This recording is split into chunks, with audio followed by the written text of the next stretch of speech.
आपण जिथे काम करतो तिथल्या त्या सगळ्या कर्मचाऱ्यांची, डॉक्टरांची आणि ऑफकोर्स आपल्या एचओडींची असते. ही आपली मदत असते, कारण त्याच्यातूनच आपण पुढे जातो. कारण जर त्यांनी मदत केली नाही किंवा त्यांचा जर आपल्याला कुठल्याही प्रकारचा सपोर्ट मिळाला नाही तर आपण काही करू शकत नाही. सगळ्या नर्सेसना आम्हाला माहिती आहे की आम्ही जिथे काम करतो तिथे तुमच्यासारख्यांचं मार्गदर्शन आणि सहकार्य आम्हाला नेहमीच मिळत असतं आणि ते मिळतं म्हणूनच आम्ही पुढे जातो. आणि ही जी स्टेज आहे सेवानिवृत्तीची ती अतिशय जबाबदारीने पार पाडून एकदम सुखद अशा परिस्थितीमध्ये आम्ही ती गाठू शकतो. ह्याच्यामध्ये सगळ्यांचं सहकार्य असतं. इथे जास्त वेळ न घेता सिस्टरांना सेवानिवृत्तीच्या शुभेच्छा देते आणि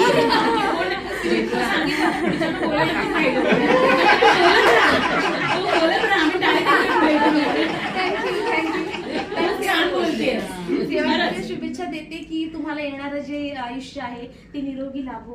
तुम्ही विपश्यनाला जाता, तुम्ही विपश्यनाला जाता, तुम्ही सगळ्या प्रकारे साधना करता, स्वतःसाठी वेळ देता, तर येणारे आयुष्य